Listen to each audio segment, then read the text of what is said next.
Well, we have already described why nuclear is baseload energy, but it has other elements that need to be recognized. Those are the advantages or the positives of nuclear energy, and sometimes they get downplayed. The proponents of any energy source, whether it's renewable, nuclear, hydropower, will always talk about their advantages and how those advantages are far and above beyond others. But we have to look at those all those energy sources in comparison to one another and actually identify the pros and cons and then work on ensuring that we can accommodate those negatives. And that requires independence. It requires unbiased opinions. And there are organizations out there that are able to do that. So one common refrain that we hear over and over again is that renewables are carbon free.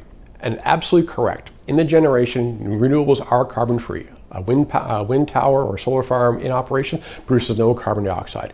What people forget is that a nuclear reactor in operation produces no carbon dioxide as well. So we have to look at those things in comparative. How do you do that? You look at the complete life cycle of that facility. Everything needed to go in to create that facility, and everything needed to operate it, and everything needed to decommission it. Those are the important, and it allows an apples to apples comparison of those energy sources. Carbon footprint is just one comparison. It's a very important one. It's probably the most prevalent one that comes into play. So an organization is out there that does this, unbiased and unmitigated. And that is an organization called the International Energy Association. They don't have any favorite energy source. They just collect data and they provide real referenceable and defendable information. And they have done exactly what I just described. They have gone through every energy source out there, solar, renewables, coal, gas, nuclear, and they've created the life cycle footprint for that energy source per unit energy produced. And what they have seen is that nuclear is the lowest form of carbon dioxide emitting energy source that we have today. It is right down there within error bars of solar and renewable, and in many situations it's the lowest form, which shows you that if you take all things into consideration, nuclear is one of our best options when it comes to impacting the carbon dioxide emissions and achieving net zero. It's just as good as solar, it's just as good as renewables, and you can build it in large quantities. Now, why is that large quantity portion important? Because you need that reliable data. You need that reliable power source. You need that reliable energy.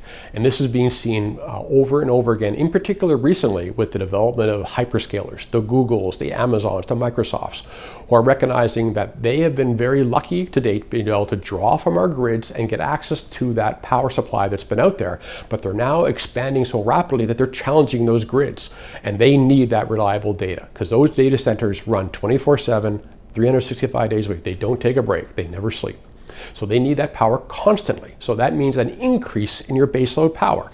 And right now, the easiest way we have to increase our baseload is to integrate additional nuclear into our baseload. In some cases, that means keeping existing units online for longer. It means bringing units that were slated for shutdown or had been shut down back online, which is the low-hanging fruit and easy to do. And then long-term planning is in making investments to allow nuclear to come online in the next 5, 6, 7 years to meet and exceed that expected demands. And this takes the burden off the public grids, which are now also have the job of meeting the public requirements and public demand. So we have that ability to do both, and that is an extremely important element of it. So this is what's driving all this. This is why the value is being seen. It's clean, it's baseload, and it can do what we need to do, and it can do it in the time frame that we expect it to be done, which is an important parameter that people seem to forget. Everybody thinks a nuclear reactor takes 10, 15, 20 years to build.